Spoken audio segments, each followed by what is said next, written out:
Make sure you don't miss a thing. Go to starzology.com/newsletter and sign up. Welcome to the Starzology Astrology Podcast. I am your host, Alison Price, and I'm here with my good friend and co-host, Arwyn O'Neill. Hello, Alison. It's great to be here. So nice to have you once more. So in this episode, we're going to be looking at quintiles. Yes. So for those who don't know, a quintile is an aspect. Yes. So it's not one of the Ptolemaic aspects. It's not a major aspect. It's also not a minor aspect. It is a lesser used aspect. Technically minor, but it's super minor. Do you think, do you want to split hairs on that? Well, the astrology software would consider it a minor aspect. Would they? Okay. Yeah. All right. So if you're turning, it's not going to be on automatically. You're going to have to. You have to turn it on. Into it. Yeah. Yeah. You got to lean into your quintiles. Yeah. So the idea is, well, where do quintiles come from? Well, they come from taking the 360 degrees and dividing it by 5. Yeah. So you get a whole number, which is 72. Yeah. So it's the same with all the aspects. If you look at the opposition, you take 360 divided by 2 and you get 180. That's the opposition. Right. Same with the trine, you divide it by 3, you get 120. Divided by 4, you get 90 degrees. That's the squares. Yeah. Yeah.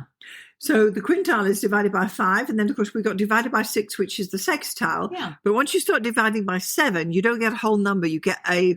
Yeah. Point something or other. Is that like the bisesquiquadrates? Oh yeah, the septiles. Septiles, biseptiles, and triseptiles. Biseptiles, yeah. That's if you're really bored and you have nothing else going on. Exactly. But quintiles are good because it gives you a 5-pointed star within the chart. So it's 72 degrees to each point. Yeah. And so, as I say, you have to turn it on, and the orb you want to use is 2 degrees on these. Yes. Oh, even 1 degree, to be honest. You want to keep your quintiles tight. What am I saying here? Yeah. You also want to be paid. So this is known as an aspect of the 5th harmonic. Yeah. Because we're dividing by 5. For sure. So you get 2 types of quintiles. You get a quintile at 72, and you get a bi-quintile, which is 2 quintiles at 144. But they're still 5th harmonic because we're dividing by 5. Now, is that like the grand trine of quintiles? Is that like if you have 3 planets all quintiles? How does that work? Why would you have bi-quintile versus just a quintile? Well, because if you've got something at 72 degrees, you've got a quintile. Yes. But if you've got something at 144 degrees, you've got a bi-quintile. Yeah. So it's kind of like a grand quintile or something. Okay. Right? Kind of. It's 2 quintiles in the same chart, but they're related to each other. Yes. So in your chart, if you look at the aspectarian grid, you can either have quintiles, which are Q, and then you've got biquintiles, which are Q2. Okay, got it. It's just a different thing. Yeah, but it's just 2. It's like having a sextile, and then you've got a trine. Semi-sextile. Oh, okay, different. Yeah. Okay, it's just a different degree altogether. Yeah, okay. So, of course, with any aspects, you want to know, let's get clever with this. So you might have quintiles in your chart. You may have 1 or 2. Most charts have 1 or 2, and we'll have a look at a couple in a moment. But you also want to know, is it an applying or separating quintile? Are they applying to is it tightening up the aspect? Are they partile, which means are they in the same degree? Now, this was a tricky one because at 72 degrees, you've got to get your brain working to work out what is 0 and what's 72, and you can work it out that way. And also, are they aspects of declination? Therefore, are they parallel as well as quintile? So this is just basic astrology. This is, what you do on a wet weekend. This really is. Now, typically, your quintiles are colored turquoise in a chart. Okay. I like that. Turquoise is yes. Nice. Yeah. So there's actually 2 quintile aspect patterns, which is super interesting. So you get a quintile fat arrow, which is a big fat arrow with a wide base, and then you get a quintile thin arrow, which has a narrow base. Okay. And having spent a bit of time looking at your chart, we were amazed to discover that you have a quintile fat arrow major aspect pattern in your chart. And I was trawling through the charts trying to find one. Amazing. Yours is the only one I found, and I didn't find any with the... how convenient. I know. I just happen to have that. I know. Amazing. So you've got this quintile fat arrow. So what you've got is Saturn is quintile Chiron, and Saturn is also quintile the moon, and the moon is biquintile Chiron. Oh my God. So it makes this triangular pattern. And as we know with all triangular patterns, the planet at the sharp end is getting all the energy. Wait, but if it's a fat triangle, there's two sharp ends. Which, no, there's only one sharp end. Where's it pointing? Well, okay. Those two are acute angles. They're acute, but this is, it's the obtuse angle. Yes. Yeah, it's the one that it's pointing. It's like a T-square. It's the... Yeah. If you were going to make an arrow out of it, that would be the point. And it's pointing towards my Saturn. So it's pointing to, it's pointing towards Saturn and Cancer. I do love my Saturn, even though it's in Cancer. Yeah, so you've got Saturn and Cancer there in the 8th house. So this quintile arrow, this fat and thin, it's a fat quintile. So we like this fat and juicy. And it's coming from the moon in Virgo, which is one thing. You've got Saturn in Cancer, and then you've got Chiron in Aries. So they're never in the same because of the 72. So what we're seeing here is that the energy of the moon and what that represents in the 10th house in Virgo and the energy of Chiron in the 6th house in Aries, it's got to be work, is pointing to, God help us all, Saturn. Which is work. In the 8th house. Yeah. Yeah. And it's reinforcing what we already know about your chart, that you're quite a good worker, aren't you? I'm a good worker. You're probably, employee of the month. That's Arwyn. I mean, I'm the contractor of the month anyway. She's, diligent. I am. I'm reliable. Dare we say dependable. And but never boring.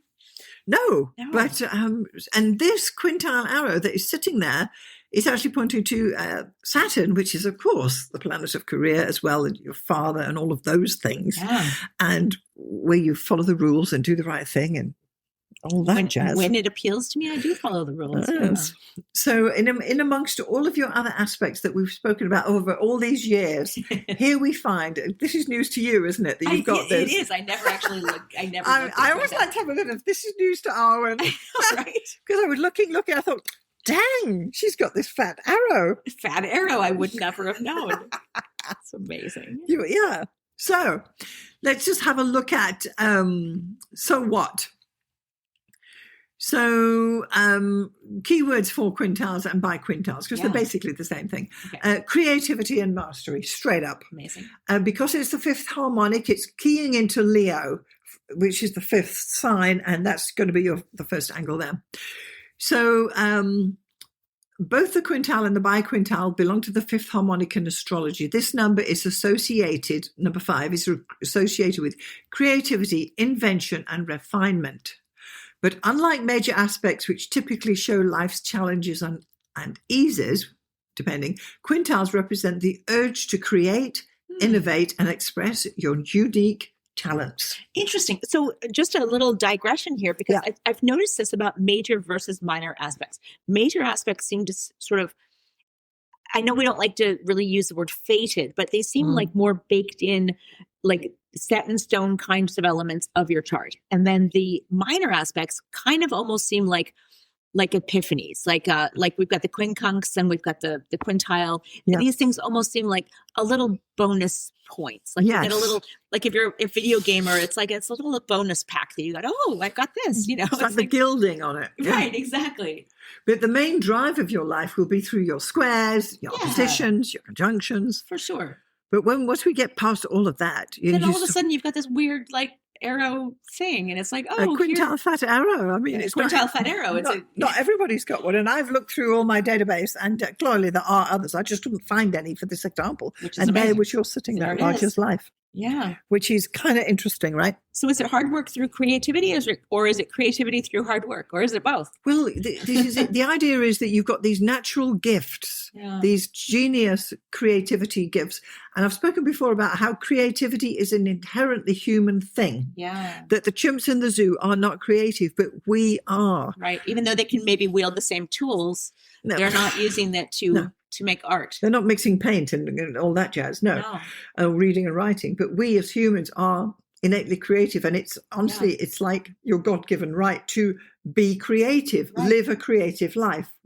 and this gets me back on my hobby horse about universal basic income, that if everybody had enough to live on and didn't have to force themselves into jobs they don't like, we could all rise to our creative brilliance, because we're all interested in different things or created certain ways.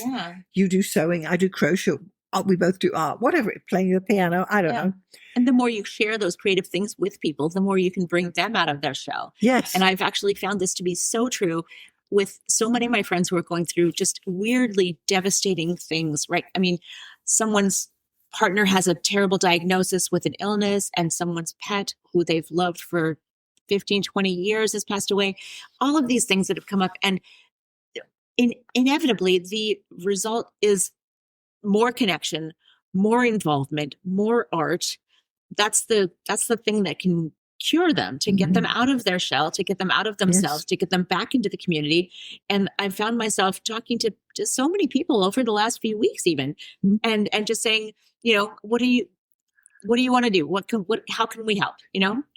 Inviting them to things and creative things is always a good way to get angst out anyway. Absolutely. So if you go to an art class or a jewelry making class, or you go to whatever it is, where you are creating something that wasn't there when you woke up in the morning. With your hands, using your human body to create something out of nothing, or to create something even better out of something that would have been out of trash otherwise. It's like on Survivor when they get dropped on the island and they've got to build a shelter. Someone's got to chop down a tree. Yeah, or Lost, that epic, wonderful show. Oh yeah, ages ago. We love Lost. We do. Yeah. And how you have to create your shelter. You have to create your bowl. Yeah. You have to build a fire. Scavenge things and airplane parts and we do whatever. It naturally as We've humans. always done it. We have always done it. But we've right hand in hand with that.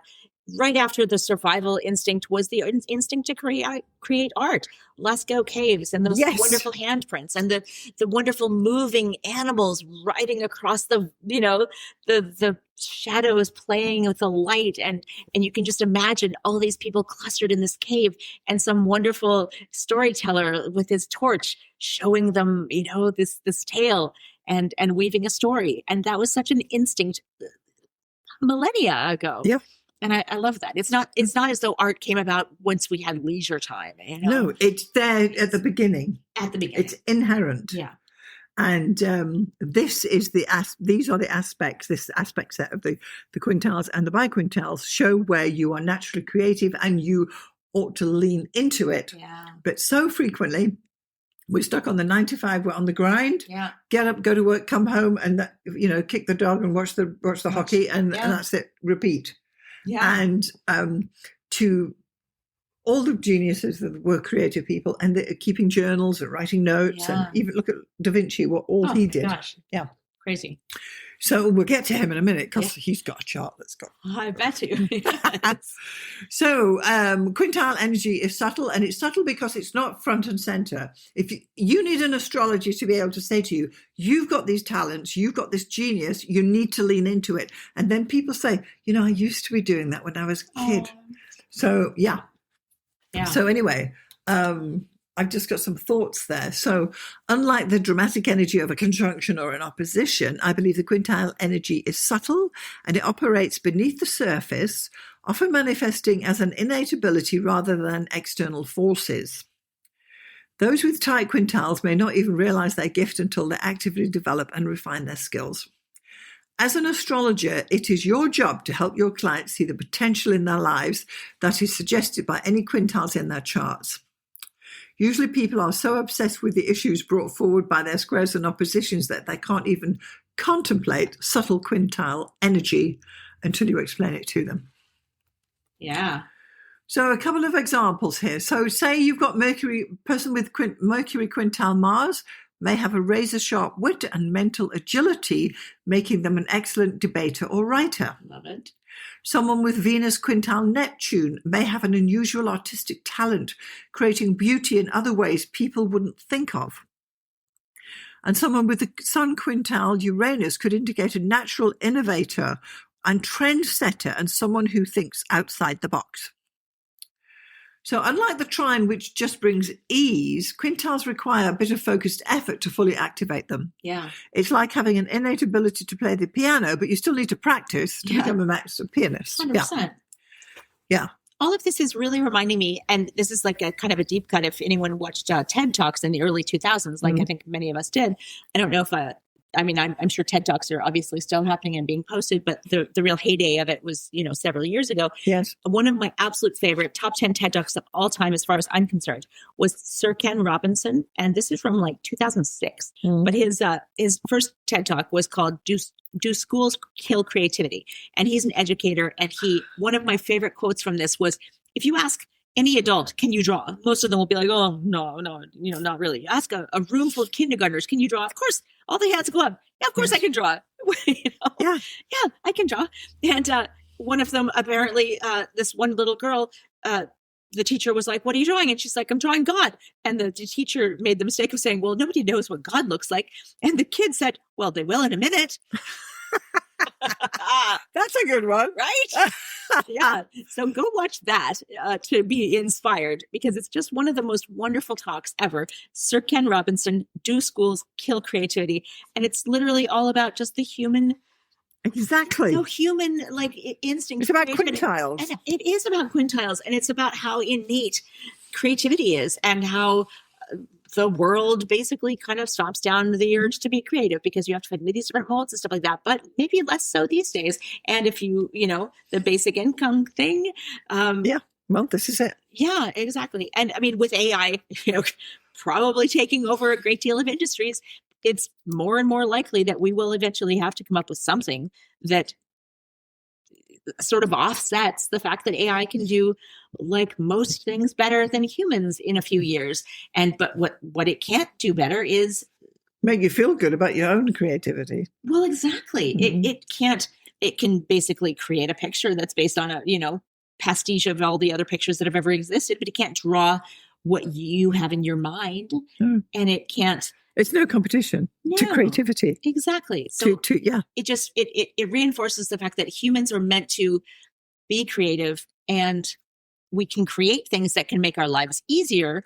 AI, machines, blah, blah, blah.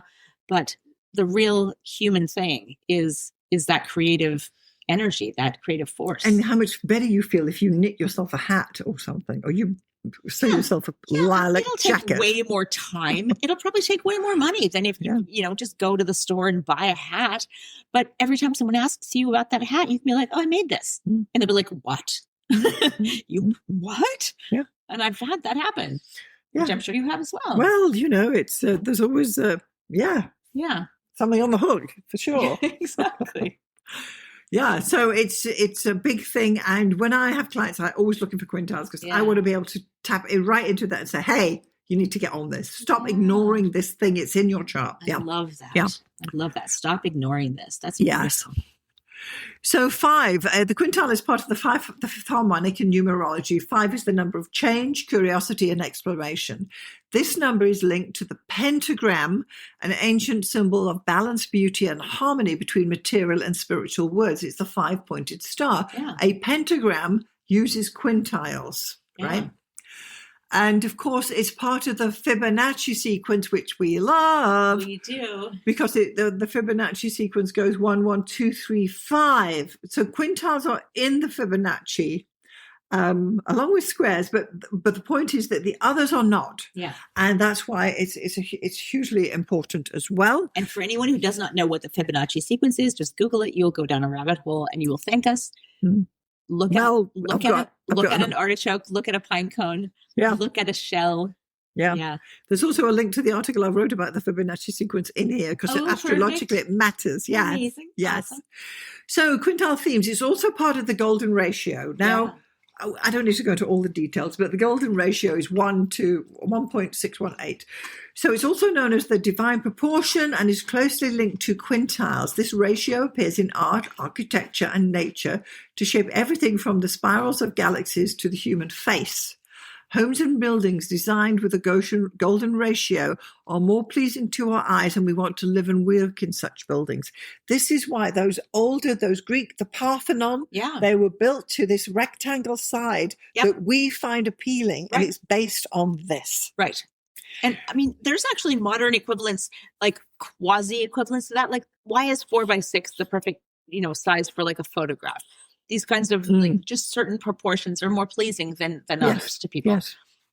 Yeah. And it's all part of this number thing. So it's to do with the proportion here. So what I'm saying is, astrologically, people with strong quintile aspects, and that means lots of them, may have an innate sense of proportion, harmony, and order, whether it's in music, design, or problem solving. They can see connections where others see chaos, and this makes them natural innovators and visionaries. Many highly creative and intelligent people have prominent quintiles in their charts. While major aspects describe personality and life events, quintiles reveal how a person perhaps will channel their inner brilliance. Amazing. So you need to, at this stage, be grabbing your chart and finding your quintiles. Yeah. So we've already determined that Arwyn's definitely got a quintile fat arrow, which is great. So if you click through to the blog post, I've got the chart there for good old Leonardo da Vinci, whom we love. Yes. Birth date is 10 p.m. April the 15th, 1452 in Vinci, Italy. So he's got a load of quintiles highlighting his abilities in his life. So he's got the moon quintile Venus, which is artistic sensitivity and emotional harmony. Yeah. I'm not going to go into every nook and cranny of what I'm saying is, but moon quintile Venus right there. Yeah. He then has sun biquintile Neptune. Are we seeing the art planets of Venus and Neptune coming in here? Visionary genius and mystical creativity. Genius and creativity are being brought together through the two planets at each end of that quintile. And this is the important thing that we're trying to pay attention to. Yeah. He also has the sun biquintile, his ascendant, magnetic presence and unique personal expression. Love it. His stuff has stood the test of time. That's why we're still talking about him 500 years later. And it goes on. So Uranus quintile the midheaven. Now, of course, Uranus wasn't discovered when he was alive, but he's still got it in his chart. Still got it. Yeah. So this is suggesting, Uranus quintile the midheaven is suggesting radical innovation and revolutionary thinking, which is clearly what he did. Yeah. Additionally, he has Neptune, also not discovered during his lifetime. Yeah. Neptune quintile the ascendant. Mystical charisma and inspired self-expression. That's crazy. Oh, this guy's got quintiles. He's got quintiles. Yeah. So as an overview, Leonardo's quintile and biquintile aspects reveal a rare blend of artistic mastery, scientific innovation, and visionary thinking. These aspects activate his hidden genius, allowing him to create some of the most influential works in history. His chart shows that true brilliance comes from integrating multiple disciplines like art, science, and spirituality into a harmonious visionary whole. That's incredible. That's what I think about him. Yeah. And the list goes on. What? Mozart. We've I know, we've spoken about him before. Yeah. So the astrological signature of musical genius. If we look at Mozart's chart, he's got quintiles. So here he's got moon quintile Venus. Leonardo had it. Emotional harmony and aesthetic sensitivity. Sun biquintile Mars. Passionate creativity and fiery artistic drive. Yeah. I've got a lot more what I'm saying, but I'm just giving the highlights at this point. Sun biquintile the North Node. Destined for creative greatness. Right. Yeah.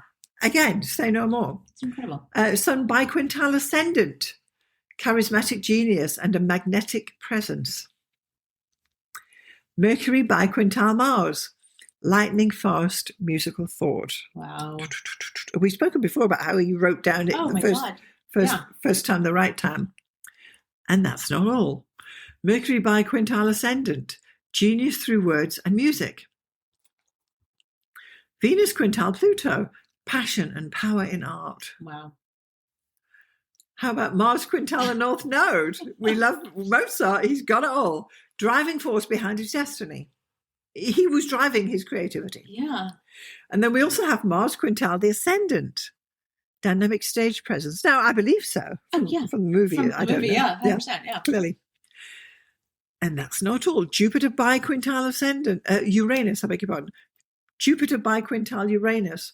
Expansive vision and revolutionary musical style. Wow.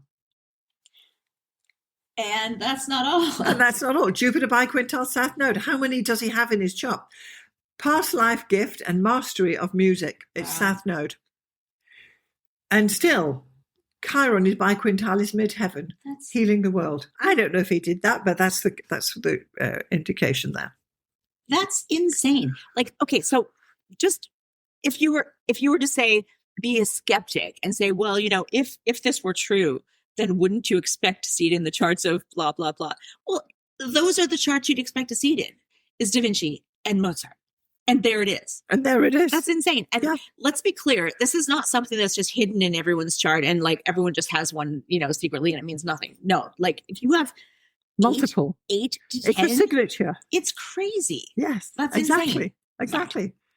I have a third example. Okay. Our friend, Nikola Tesla. No. Yes. No, it's our favorite. I know. Oh, I love me some Nikola Tesla. Visionary genius. So in his chart, he's got a few. Let's just go through it quickly. Sun quintile Pluto. Aww. The power of transformation and obsessive genius. Yep. Sun quintile ascendant. Visionary persona. We're still talking about him. Yeah. I mean, Tesla stock. I mean, it's his name. Yeah. It's no one's. It's not Edison, is it? No, it's not.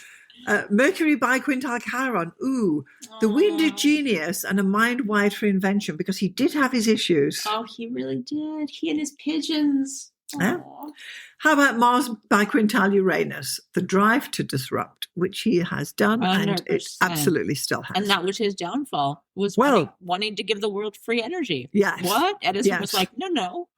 Yes. Free, nothing's free. And if you click through, as our listeners can click through to the blog post, you can see these charts, and I've highlighted all the quintiles and bi-quintiles that I'm talking about, which is kind of important. It's an amazing look at something you think you know. Yeah. Yeah. And the thing is that we've all got a couple of quintiles and bi-quintiles, but if you're not paying attention, they're just sitting there. Yeah. And I do have some other book recommendations. We'll get to them in a moment. But anyway, let me just.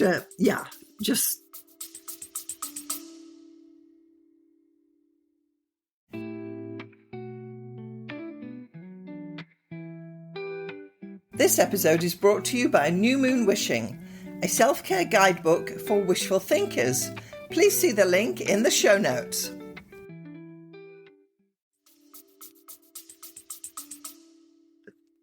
So having looked at 3 famous people, we're just going to have a quick re-squiz at Arwyn's chart. And although she has this fabulous quintile fat arrow, which we love, with the moon, Saturn and Chiron. The QFT, if we may. The QFT. Wow. Thank you. You need to have that embroidered on you. Yes. If tattooed on your chest, not NDR. Yeah. You also have 2 others. So you've also got, because charts don't have a flood of them. You're lucky if you've got like 2 or 3. Yeah. Anyway, so you've also got Mercury quintile, the part of fortune. That sounds auspicious.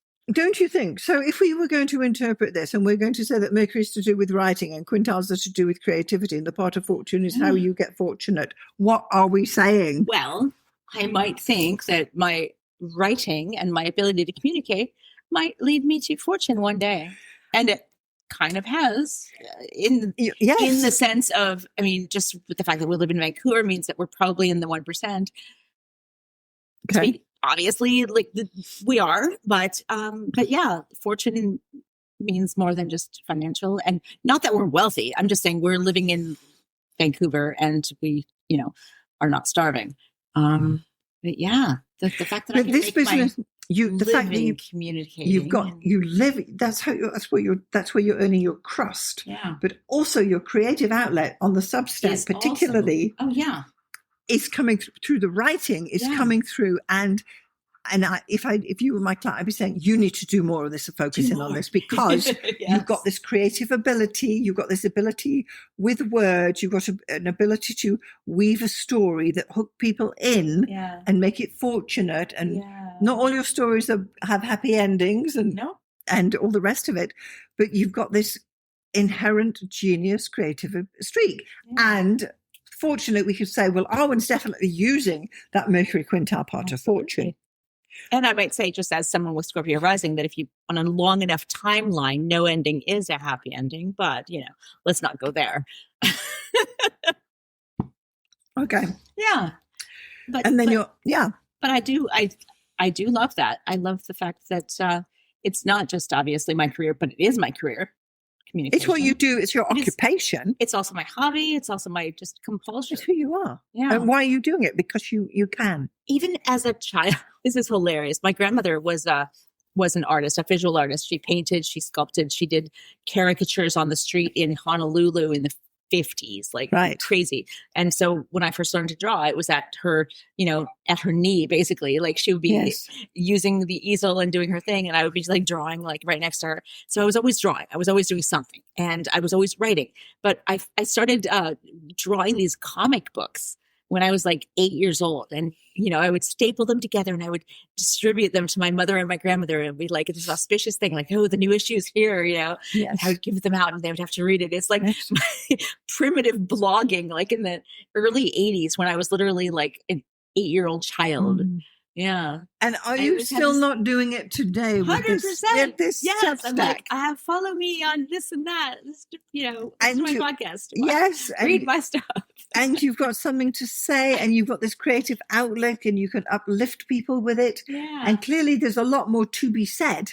Yeah. That clearly, and with the fact that we're highlighting this aspect for you, this is food for you, thought, for you to go home and think more about what it is you're doing and what the heck, let's get on it. Let's get on it. And then the final quintile aspect is actually by quintile. You've got the North Node. Now, these are both points. You've got the North Node by quintile, the midheaven. Yeah. Destiny. It's coming through to what you have to put out there in the public domain. Yeah. No pressure. No pressure. No, I'm not pressuring you. It is pressure. Oh my God. Can you imagine though? Like the North Node and the MC. Yeah. That's like. It's your destiny. It is. To your Leo midheaven. Hello. This is so funny. And this is another little behind the scenes thing. We were talking last week about just, goals. And I think if you've listened to our Saturn intentions episodes, then you'll know what we mean when we say like, setting intentions and goals and whatnot. We were talking about this and I was talking about some of my like, the goals that didn't kind of make the cut or whatever.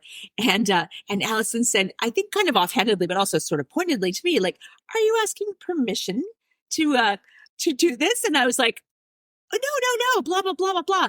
And then I realized, well, yeah, actually I kind of am. Because what I want is kind of to be like slightly famous for whatever, which is hilarious. It's like, what right do I have? Who am I? It's in your chart. It's in your chart. But it's in my chart. And your quintile fat arrow is pointing to Saturn. The quintile fat arrow, yes. Let's give ourselves permission. The QFT. To do it. Yes. Yeah. But it's not that I just want to be famous for me. I want to be famous for like, doing something important and helping people too. And through my creativity. Yes. Yeah. And had you had a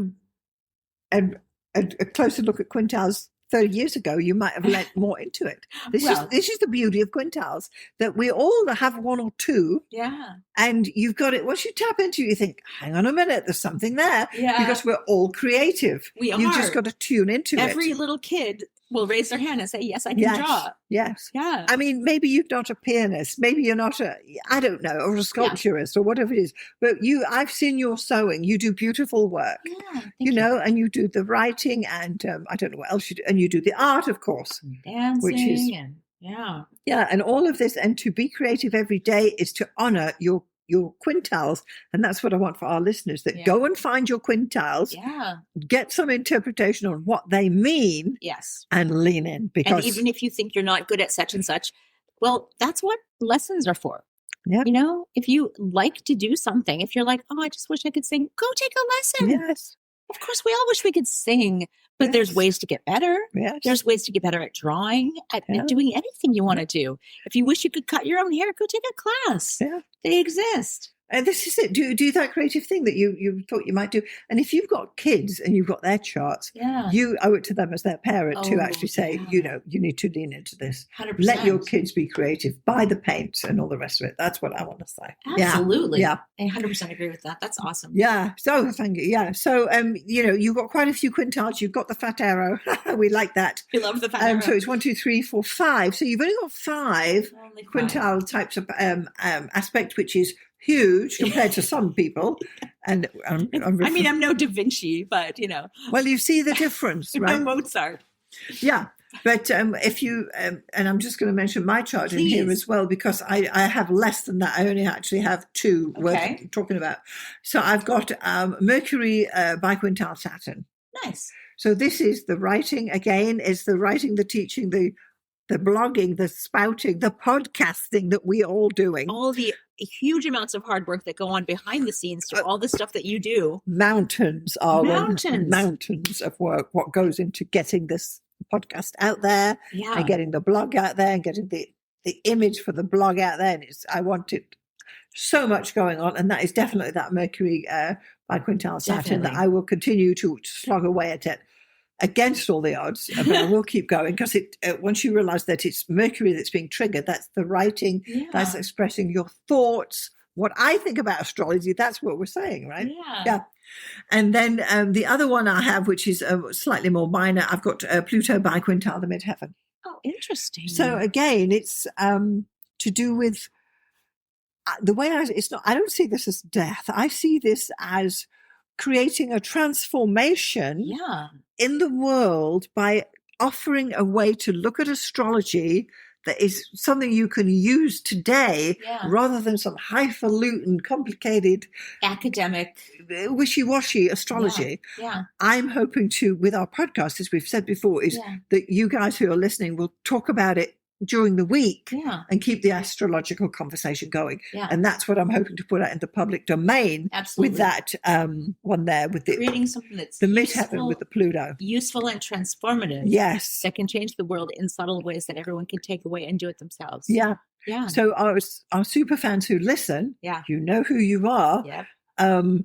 That some transformation, because you're paying attention to everything what we're saying, because it all matters, that the Pluto will drive transformation for those who are actually, well, the disciples, dare I say it, who are listening.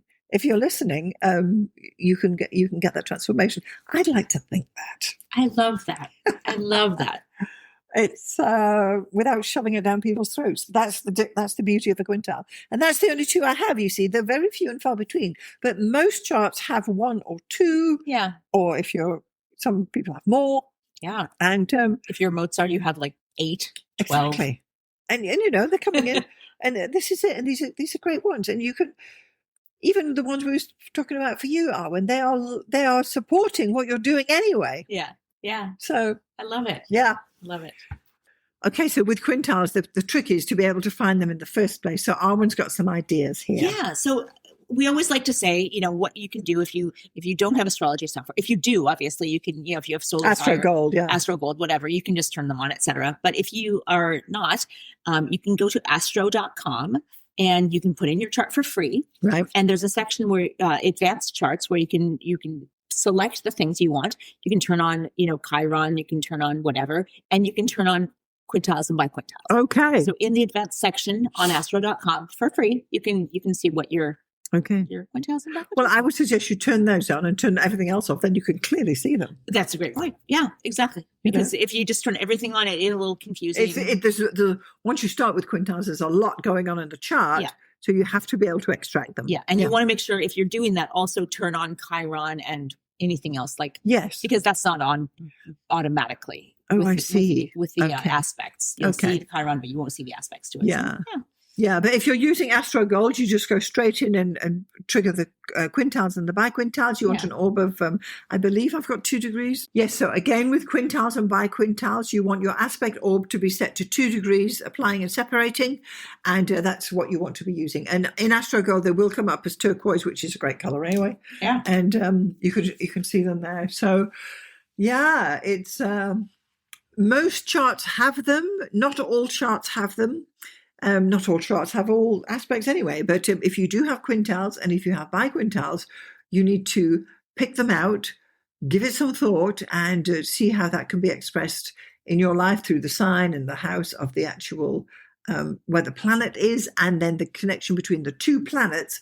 How are they working together, or the two planets and the points, as you've got the North Node bi-quintile midheaven, they're 2 points. How is that being expressed? And write yourself something about it.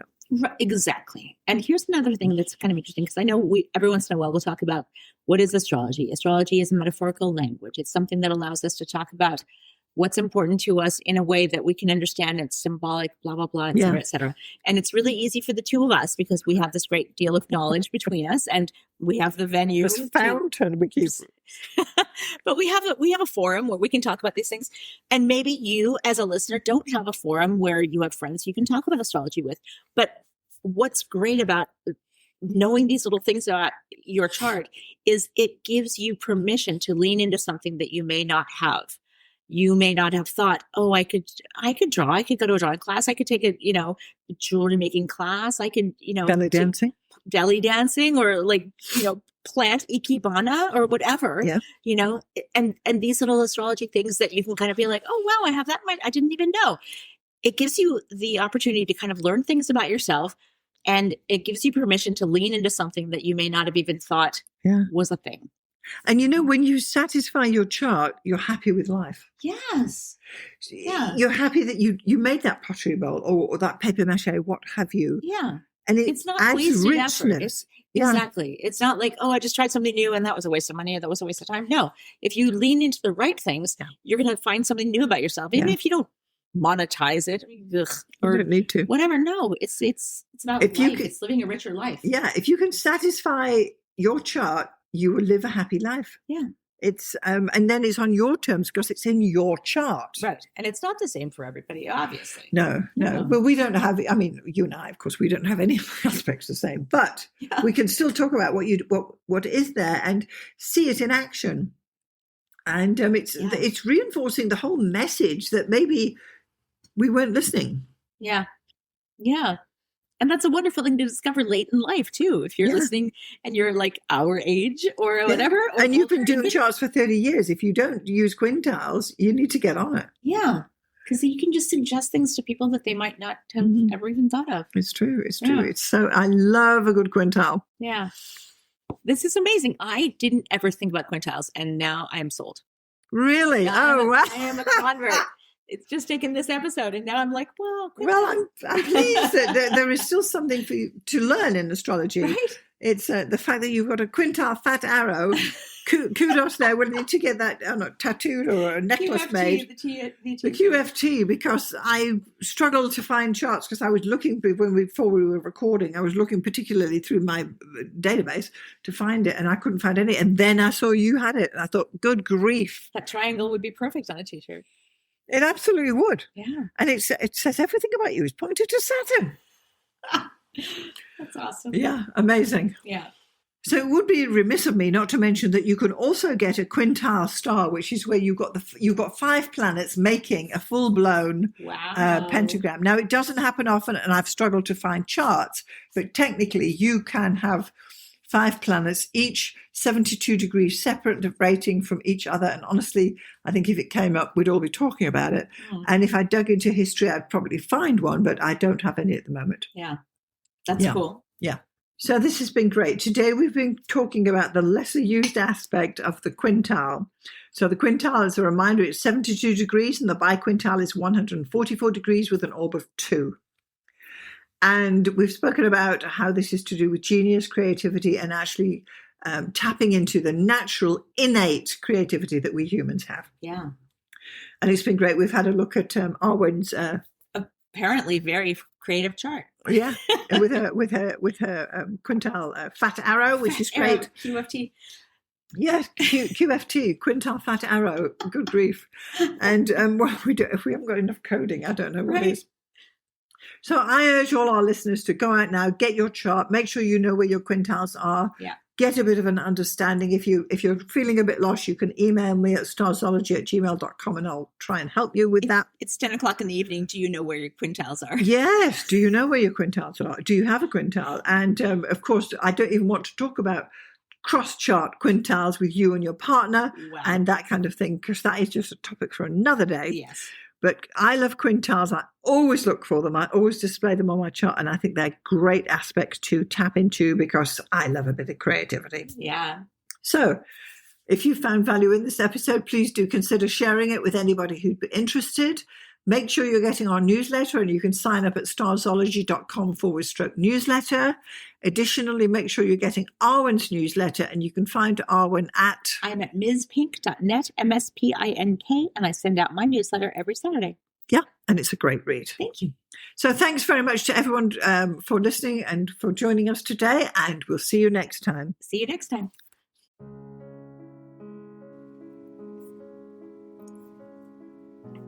Thanks so much for getting this far through the episode. I just want to take a moment to tell you about the two main options of my astrology services. So the first one is coaching. If you are an aspiring astrologer, and by that I mean someone who's perhaps a hobbyist astrologer or someone who's learning astrology or a student, or you've got a few books and you've been doing it for a while, but perhaps you need a little bit of help to bring it all together, then maybe getting some astrological coaching from me would be the answer for you. The astrology coaching I offer is a 1-hour session on Zoom, and it's tailored to answer your particular questions. For example, if you have issues with natal chart readings, we can go there. Or if you're having problems working with your forecasting, we can go there. Or even basic astrology stuff, or even getting yourself organized for your astrology business. The idea is that astrological coaching will answer your particular questions. It's tailored specifically to you and where you are in your astrological journey. And I'm happy to help you out with some guidance about how you can get going, what to focus on, and what to dismiss. So that would be the astrological coaching for people trying to learn astrology. The second astrological service I offer is consultations. So this is for someone who perhaps doesn't know anything about astrology, but they just want to have their chart read or get their chart done. Call it what you will. So once more, this is a 1-hour consultation over Zoom. I will interpret your chart, tell you about the main features, tell you about where the energy is flowing, and all the rest of what is entailed in a thorough natal chart interpretation. I can also add in some forecasting in there too, bearing in mind we only have 1 hour. So just in summary, I've got coaching for people who want to learn astrology, and I've got consultations for those who want to get an astrology reading done. I'm Alison Price from Starzology.com. Thank you so much for listening. We'll see you next time.